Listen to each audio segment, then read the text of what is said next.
this weekend we were down in Bloomington for a basketball tournament. It was also Selection Sunday because the NCAA tournament starts this week. So we thought it was perfect timing for our guest today, who knows way more about basketball than we do. A little bit. Especially when it comes to coaching.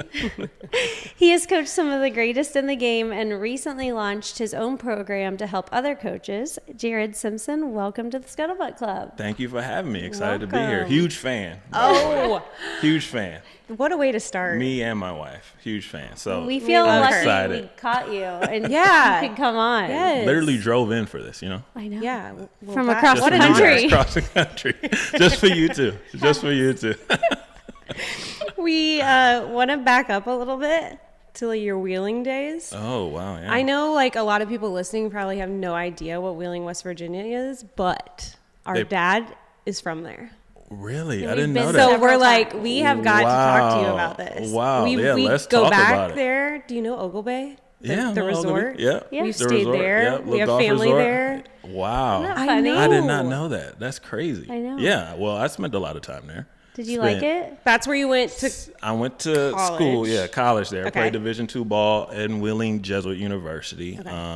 It was, that's like almost 20 years ago now, which is Isn't that crazy? over 20 years ago. Crazy, yeah. So I played Division II ball there and actually went back there for my master's as well. Oh. So I spent 6 years of my 20s there. So it was a good amount Good of old time. Wheeling. Good old Are you Wheeling. from there? No, I'm from Milwaukee, Wisconsin. Oh, actually. okay. Yeah, Milwaukee, Wisconsin. Grew up there. All my dad's family's up that way. My mother, she went to Marquette. And she wanted me to go to a Jesuit school. So I just wanted to play basketball. She said, I was like, well, let's go to Wheeling Jesuit. It sounds perfect. So now, not a lot of people know about Wheeling. Usually people just drive through it. Drive Yeah. through that northern panhandle. But I decided to stay for 6 years, and it was good. I enjoyed my time. Good. Yeah. So how did you go from there then to the Pacers? So my head coach of the team I played for at Wheeling Jesuit, he was the assistant to Jim O'Brien, and Jim O'Brien became the Pacers head coach. So when he was the assistant, Jim O'Brien was the head coach at Wheeling Jesuit. 20 some odd years passed. Jim O'Brien did his whole career, got a job with the Indiana Pacers as the head coach, and then brought his old assistant out, who was my head coach. And then I got an internship, just keeping that relationship with my head coach, and it was great, kind of off to the races from there. But got my start in the video room, doing video work where I broke down all the plays and opponent scouting and kind of got the team, helped the coaches get the team ready to play. So I really got a lot of education there. I kind of got my bachelor's in basketball, per se, in the video room. Got to learn a lot about the league, a lot about the personnel, different type of styles coaches had, and fell in love with the pro game. But yeah, that's how I got my start. So after your internship, you stayed there? After I got my internship, I did it for 2 years. It was for 2 years. For 2 years. Did you move here for that? Moved here for that, Okay. for like $5,000 for the entire season, which was insane. But then So a paid internship. it was a paid internship, barely paid. Barely. Yeah, did that for 2 seasons, and then I went back to school, got my master's back at Wheeling Jesuit. Oh, okay. Yeah, back at Wheeling Jesuit. And I kept that relationship with one of the assistants at the time, Frank Vogel, and he ended up becoming the head coach with the Pacers. Kept that same relationship, and he brought me back out to be full-time in the video room with his team. Awesome. And you've been on the coaching staff for Pacers, Fever, and Mad Ants / now Boom, Correct. correct? Yeah. That's crazy. wild. Yeah, it's all about who you know, I guess. I mean, this is kind of like my family now. You know, Yeah. I'm a Hoosier now, through and through. No longer in Wheeling, but now I'm a Hoosier through and through. So super excited to actually live here and create an extended family here in Indiana. Have you been to... that was my question. Go Have you for it. been to a Boom game in the new arena? I have. I went to one Boom game, and the arena is beautiful. Isn't it so amazing. nice? It's like perfect for the G League. Yeah. Intimate, small. They do a great job with the fan experience and the game experience there. I really did enjoy my time. Actually going this weekend, they're in the playoffs, so super excited to see if they can make it to the next round. Have you been to the other G League arenas? Yeah, when I coached. Yeah, newer, when I coached. nicer. Yeah, when I coached. A lot of teams play either at one point they played at the what's I'm trying to think of. They're NBA teams. Oh, just they're regular. Yeah. Yep. Or they find something offsite. I think they did that last year before this was built, right? Correct. But now they're starting to branch out and either be closer to their teams. Like some teams, it's a team out in Dakota, and their NBA team is in Miami. They're Miami Heat, which is different. Yeah. So they don't play in the same What a arena. bummer. Yeah, what a bummer. Right. Like, what do you mean? What do you mean? Yeah, exactly. But no, it's beautiful. I enjoyed it there. I think they did a great job with it. I think it's perfect for the G League. I want to go back to the video thing real quick. Because when we were talking about this, I was like, so wait, he was like the videographer? And she was like, no. Yeah, But, a lot of people get it confused. Yeah, tell was a everyone thing. what that is. Sometimes people think I'm the guy like on the baseline holding the camera. Well, like when you first say that, that's like what I'm thinking. But then No. I'm like, this makes more sense aligned with the coaching aspect of it, right? Exactly. So what they do, the guy who is holding the camera, they send their feedback to me. Right. And then I break down the game, and I'm putting in all types of information at the time. It's kind of changed since then, but I would put in who had the ball, what play did they run, did they bring it on the right side or left side, and just put in a ton of information, and we can kind of see the play calls and what they're doing so we can prepare for the next game or the next time we play them. So You're it's like the more film so. guy. Yeah, it's the film guy. The video, they call him the video guy in the biz, I guess. Can we talk about a newer position that stresses me out? Who is like the position? I don't even know what it's called, but I always just think it's like a kid with an iPad that's like, here, challenge this or don't. And that makes me so nervous for that kid. A lot of stress. And I did that job as well. It's not a job I didn't do. Yeah, I did this job actually when I was with the Dallas Wings this past season. And they throw it to you. It's like, should we challenge it? And you got to hurry up and rewind it and look at it. And you got to make the call. And you go, yeah, let's challenge it. You challenge it, and hopefully you get it right. Are you right a lot? I can say I missed my last one, which was devastating. Might have cost us the game, but it is a high pressure job in that one because all eyes are on you. Like literally everybody in the arena is like, I would need like a beta blocker or something. Chill out. You might. Yeah. That would stress me too badly. Yeah. Okay, I was talking to your wife last night, and she gave me a fun fact about you. She says that you are the only person who has coached the last 3 WNBA #1 draft picks.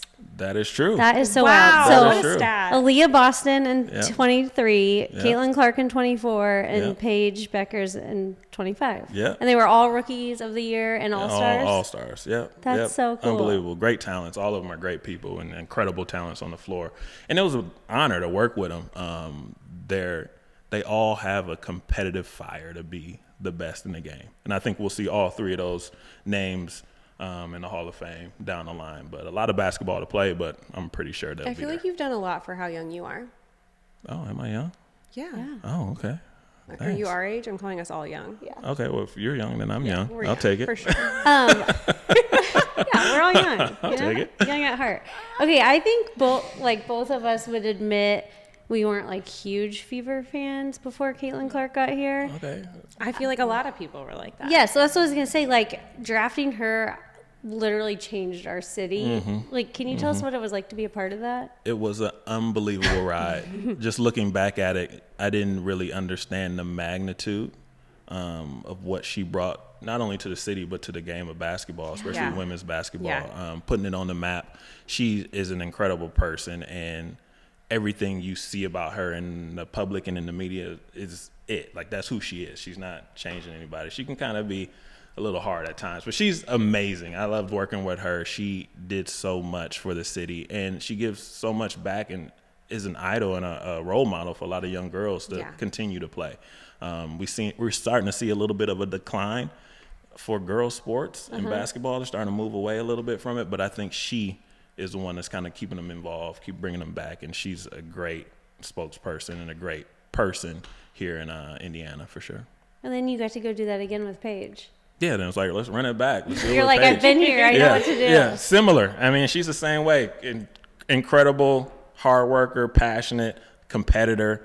And you start to see a lot of that common themes amongst all 3 of those is just their level of attention to detail as well. Like, they want to be great. And not a lot of people have that drive on a day-to-day to be great. And for them to have it at a young age, it's no surprise they are where they are. If you're the mom who's got it all together on the outside but can't stop apologizing at bedtime, Alexis Adams built something for you.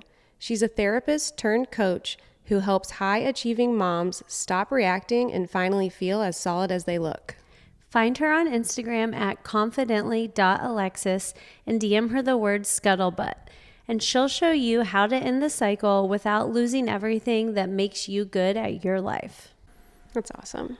Can we talk a little bit about how you are a part of the new league, Unrivaled Basketball?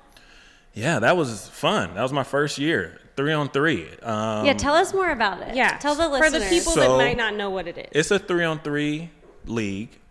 All the teams have WNBA players on them. So it's the roster is comprised of 6 players. There's 8 teams this year, and it's 3-on-3. It's a shorter court though, so it's not as long as the court that we're used to. It's not 94 feet. It's a little shorter, but it's the same width. And it's fast paced. It's up and down. They're flying up and down. You have to be in great shape to play 3-on-3 that entire time. Shorter quarters. So usually in the women's game, it's 10-minute quarters. It's only 7-minute quarters. And in the fourth quarter, actually, they do a different way. It's the first team to score 11 points. Oh. So say my team has 60 and the other team has 50 at the end of the third, the winning score is 71. So I have to get to 71, but if your team gets the same one first, then you win. So it kind of creates this, you don't know what's going to happen. Yeah. It's not like we were waiting for the time to run out. It's who can score. A lot of teams make a huge comeback in that fourth quarter, and it's a fun game. I encourage everybody to watch it. Is that especially totally next season. different to like coach?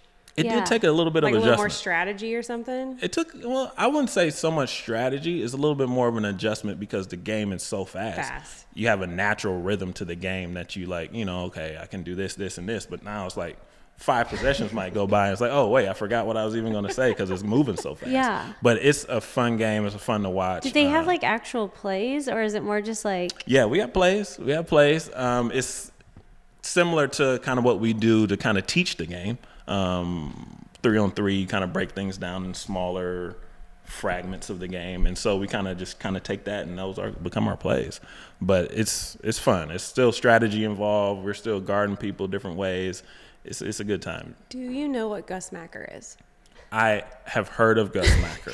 We used to play that when we were young, like in Yeah. Lafayette. That's where we were from. Yeah. They would have like 3 3 on on 3. 3. Like Yeah. You street played ball. in the Yeah. streets, like we downtown. had 3-on-3 hoop it up. Oh yeah, I'm I've heard sure of that it's the too. same thing. Hoop it up. Yeah, that's what we had. Same, not exactly the same because it's full court. I think that was half court. Yeah, That's not half court. Yeah, it was 3-on-3. Unless you were on like the main court. That was like the full the main Oh, stage. wow. Yeah.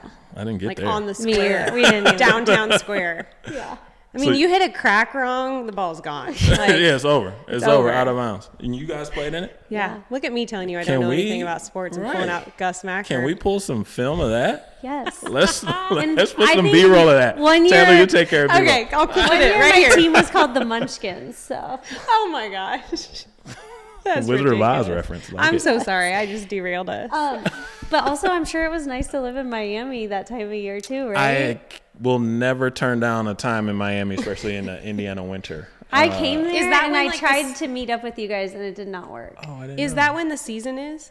Yeah, it was the middle of December Okay. until the beginning of March. So it's about 10 weeks. Oh, that's nice. 10-week season. Perfect time to be there. Perfect time. We're at the beach at least Yeah. twice a week. It was so That's nice. so nice. I was down there for the IU National Championship. Yeah. But we were there for like 48 hours. In and out. And Heather's like, "Do you want to come to a game?" And it was I'm like, cold. It was It was cold when you came cold. down. I Oh, was yeah. like, She was freaking out. Yes, All- definitely I didn't think it was too cold, but everyone that lived there was like in This- winter coat. unseasonably cold. Yeah. Yeah. And I didn't even bring a coat. And I was like, what is happening? I didn't come down here for this. Yeah, Might you're as well from stay in Milwaukee. Indiana. Yeah, I should stay in Indiana. What am I No, doing? it was much better in Miami. There's no beaches here. No. Okay, we want to talk to you about Coach Vision Hoops because I feel like you have so much coaching experience and now you're helping other coaches. Yeah, Which is so cool. Yeah, I'm at a point in my career where I want to start giving back to the next generation of coaches. I feel like I've had a lot of mentors, and I want to kind of serve as one for the next generation because not a lot of people have the access to, high-level coaches at this level. So decided to start an online academy to help coaches kind of make the transition. A lot of former players get into coaching, and one of the biggest lessons is playing basketball is not coaching basketball by any means. And there's a little bit of a transition phase from going from the student. I feel like a lot of coaches are students of the game, or they watch the games all the time. They're taking notes, they're drawing up plays, but then you move into this leadership responsibility. Like, how do you handle that? Just like anybody that's watching this now, like you get a promotion at work and now you're running the team instead of being one of the people on it. You got to figure out how to navigate that and do it in your own way, in your own style, with your own philosophy and identity. And then I think there's another, which makes good coaches great, is the ability to master their deliverability. Like, how can I best communicate this in a way where my team can run away with it? How can I simplify what I know to make them understand it at a level where they need to understand it? That's kind of what coach vision is. I think we do a lot of talking about X's and O's and player development and trainers and getting them on the floor and getting a sweat. That's great. But how do we go about becoming great, not just good? I think as coaches and as authorities in this space, we have to take the time to also work on our craft, and our craft goes beyond just the X's and O's. I think that's great to like take out that trial and error for people that are trying to do that, because it's like, I mean, that could take a long time to figure it out on your own. You know, it's throw like, them in the fire and just figure it out. Right. It's tough, but that's uncomfortable. Yeah, and we all kind of coach in silos too. Like, I'm doing my thing over here, you're doing your thing over there. We never take the time to really come together and kind of help each other become better, not just for ourselves, but just for the sport, and to give back to the players. So that's what it is. It's just an online community, online academy where we break down all types of leadership presence, communication skills to kind of just best help coaches find themselves, but also, like I said, give back to the game. Where can people find that? Oh, online. Hopefully down in the description. Yeah. No, tell us the name. CoachVisionHoops.com. Okay. And your Instagram. Yeah. And my Instagram at Hey Coach Jhared. Yeah. Because there's a lot of videos on there that are really great for people to use as resources. Little nuggets. Yeah. We They're like so it. good. That's Thank great. you. I appreciate We're like, can it. we hire him to make videos for us? Well, No, but I feel like if people want to get a little taste of what it is. Yeah. Yeah, definitely. Yeah. Hey, Coach Jhared. I try to share a lot of small little nuggets that I learned over my now almost 20 years in the game, that hopefully they can take and run on their own. But if they want to go a little bit deeper and help them on an individual basis, like a little bit of a one-on-one kind of a community thing, they can go and jump in and be a part of the program for sure. I love that. So what level of coach do you have to be to do the academy? Yeah, is that for professional coaches? It's not really for just professional coaches, but I think it's more so middle school, high school can kind of get involved. Probably more high school, collegiate, obviously, and then professionals kind of who are going after. Not the Gus Macker coaches. Not the Gus Macker coaches. Unless you're really into it. They might unless have you're into ambition it. to- Yeah, if you're really into it and you really want to like just kind of learn like what are the the top teams doing and how can I incorporate that with my Gus Macker team or with my kids team. I know it's a lot of volunteer dads and moms that jump out there. I would Our love husbands. To, yeah, You they're out there. should make business cards with like a QR code and come with us to tournaments and just give us the just put it cards on and a we'll do it t-shirt. for hand you. them out. Yeah, or I can just give you guys T-shirts with it on your back. Yes. Oh, scan our back. You know, our weekends are literally in a gym Perfect. all around. Perfect. It's true. Perfect. We can be a walking billboard. That's an idea. Let's get it done. Wait, I have a question. Okay. I would think that this would be a big challenge, even at like high school, college level. How, do you ever talk with coaches on how to like handle different personalities? Because I feel like every player is so different. That's literally my favorite module in the thing that I Oh. do. Yeah. There's so many. I can say a message one way, and I know coaches go through this all the time. Parents too. You can say it one way, and then somebody else says it, and then they're like, clicks. Yeah, it clicks. Like, what is that? Well, I took the time to kind of study it and kind of break it down. It's kind of understanding. Communication is a two-way street. I might have to say it a little bit different to you than I might have to say it to Taylor for her to get it. And understanding that nuance is, I think, how good coaches become great. How can I take the same message and filter it in a way where you can hear it and you can hear it? That's so So good. I can't give you Yeah. all. I can't give it all to you guys. That's a little taste. Little That's the taste. teaser. Clip that. Right. Yeah, no, that's We'll get good Taylor because on there's so many. I mean, no kid is the same. No you kid know? is the It's- same. No kid is the same. Yep. And you got to understand that. And that's being the observer as a coach and understanding that and seeing how they interact with one another, how they interact with their parents. My message may have to change just so they can hear it. And it's an art to it. It's no real science, but there's an art to understanding how to do it. And when you've been in it so long, it gets a little bit easier, but it's still a hard job. The other thing I was wondering that I think would be a challenge, especially if you were a player and then just becoming a coach, like gaining the respect of those players when you're basically their same age. Yeah, it's that transition piece, right? Like you kind of don't know where you fit. You don't want to fit in with the old guys. You don't really feel like you're a part of them. The people that have been doing it a while, like, oh, they're old. Yeah. And you don't want to kind of hang out with the players, but you're more with them. You identify with them better, but you have to kind of create a line for yourself to be an authority, and you kind of have to set it down and understand, like, hey, okay, I know how to speak with you, but it can kind of serve as a superpower as well. Yeah, like I relate understand. to them. Yeah, I can relate, and I can understand, and I can speak their language, and I can take that same message and give it to them in a way that's more digestible, I guess. Yeah, that makes sense. Yeah. So everyone needs to check that out because Check it out. No, it's some good stuff. And we try to do coaching calls. I'm trying to make it every week. So is it like a group that's like all on Zoom? the call? Yeah, I got about 12 students in there right now that are going through it. The next one I launch, we're going to go through the modules individually. It's an 8-week program. Oh, okay. So we'll go through one module, we'll talk about it, break it down, help people with it, and work our way through it. That's the next thing that we'll be launching here probably in the next couple of weeks. I feel like all the coaches need this. Come on in. Yeah, I think so. It needs to be in all the programs. Here you go. Come on. All right. We're changing here. We're going to do a rapid fire question. Oh, rapid fire. Are you scared? Right, Don't be scared. I'm nervous. We Don't know be scared. we know this is Sweating. above your pay grade. Probably But is. this is our life right now, so it's all about like youth sports, and we need your hot take advice. Because Okay, we hot both have takes. 10-year-old boys in it, and she has a 7-year-old daughter girl. in So that's the think of that in your head. it's okay if you don't. And one other parameter, we want your view or advice to be like, these kids are playing in hopes of also playing in high school or possibly even further. Okay. So All right. think of that like with your We advice. just got gave it you a all in lot there. to I got it. shove But up there. a lot of people that listen like have kids our age and Yeah. they're all in the sports world, whether it be basketball or something else. Yeah. Okay, I'm ready. Okay, you ready? Okay. Okay. Is it important for a kid to play basketball all year round? No. Okay.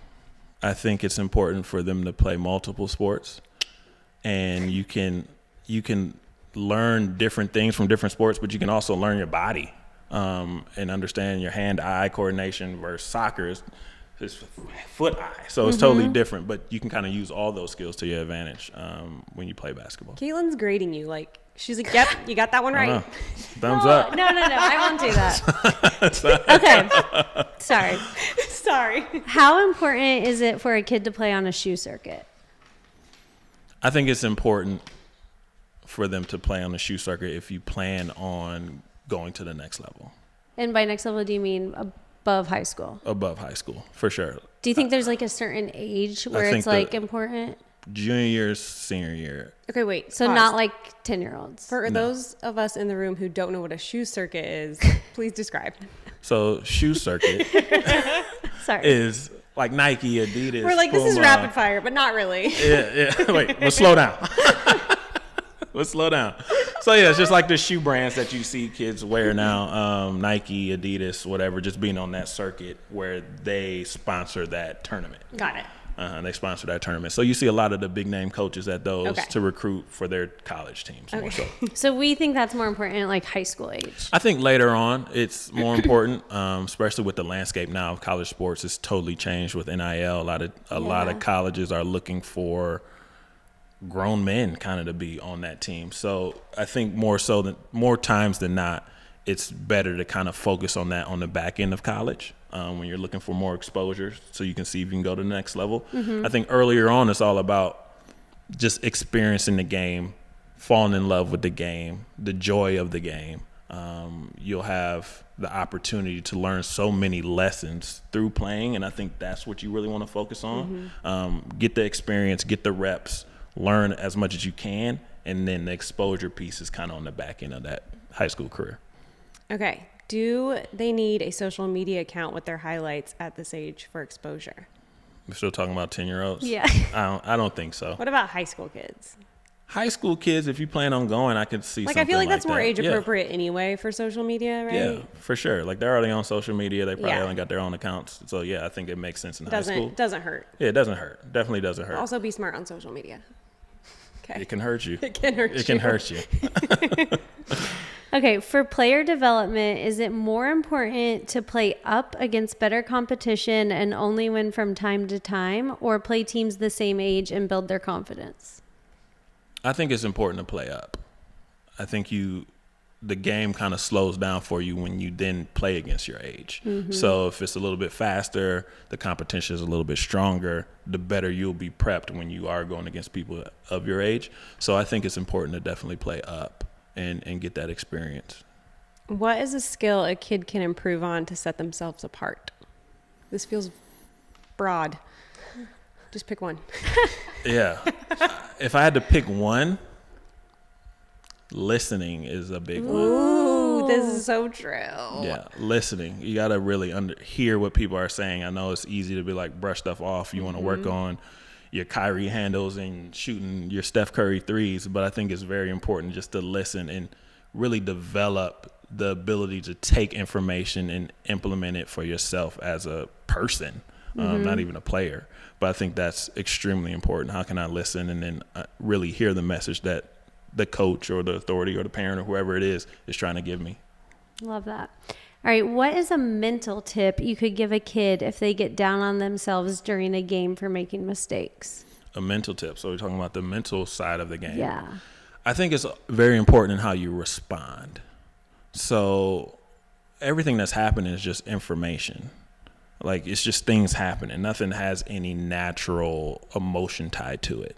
So if you can just look at it like, okay, these people are doing this, or this person is doing this, or I missed these amount of shots. Why did I miss them? How did I miss them? Okay, take that information and then go back out there and try to respond a little bit better. But I think the response to adversity is the most important piece that you can build. And that is like a good tip in life. You learn so many lessons in basketball. You know what I mean? Sports. Yeah. Yeah. Just how do you Because respond? otherwise I think things snowball and then it gets worse and worse and worse. Now you can't do anything right, and then it's this, and it carries over into the next game. Like, no, just understand why. Like, you're not going to play a perfect game. No ref is coached a ref the perfect game, and no, we know that. and no player is going to play a perfect game. No coach is going to coach a perfect game. But you'll never, if you shoot 20 shots and you go 0 for 20, that's rare. If you shoot 20 shots and you make 20 of them, that's rare. So it's somewhere in between there is a natural game for you. So you're not going to make every shot. You're not going to miss every shot, and understand that, and go out there and do your best. Okay. Is it better for your kid to have a coach that puts pressure on them to prepare them for the future, or one that focuses more on skill development and having fun? Okay, this is a deep conversation. This is going away from rapid fire. This is her. That was her question. She's like, let me ask you full paragraph questions. Ask it one more time. Like, what's your favorite color? Ask it one more time. Okay. Is it better for your kid to have a coach that puts pressure on them to prepare them for the future, or one that focuses more on skill development and having fun? The latter, for sure. I think it's important. We're still talking about 10-year-olds, of keeping fun and keeping the joy in the game. I think that's where you need to focus, because at the end, it's a game. At the end of the day, it's a game. So keeping that joy is very, very important. Now, the part that I want to go deeper on is there's a difference between trainers and player development coaches. Huge difference. I feel like trainers are people that can put you through a workout. They can you can get a sweat. They'll put you through some ball handling stuff, get a bunch of shots. They put you through a workout. I think a player development coach is somebody who teaches through concepts and actually teaches the game. Like, they may put you on the wing and you're learning, what are my reads here? Because development is more so the ability to make decisions. How can I make decisions? This person, I come off this pick and roll, or I drive baseline. What is happening, and what decision is the right decision I need to make? Like that basketball IQ. The basketball IQ part, for sure. So if you're looking to, put your son or daughter through more workouts or whatever, that's fine.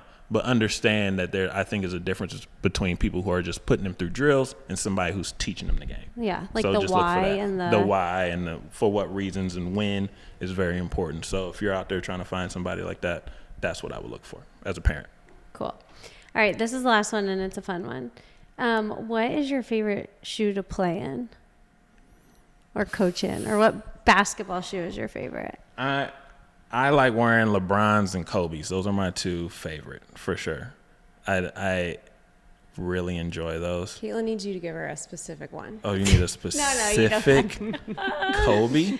Yeah, Kobe. I mean, I love all Kobe's, but I hate, like, Kobe 6s are so uncomfortable to me. Yeah, I don't like the 6s. You know what Me really either. comfortable is Caitlin's PEs. Oh. Yeah, those are really good. Well, we don't have Caitlin? access to those. Caitlin, Oh, Are you know, give you a call.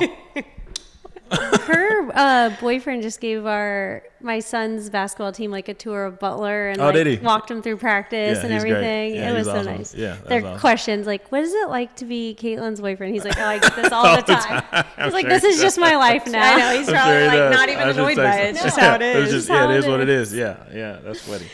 Good dude, though. All right, with the NCAA tournament starting this week, we want to know who you have winning it all. Oh, Or have you even thought Yeah, about have it? you Because even- I haven't really thought about I it can't much say yet. who's. No, it was I a don't know quick who's turnaround. winning. I haven't filled out my bracket Okay. completely. We yet. haven't either. I haven't filled it out at all.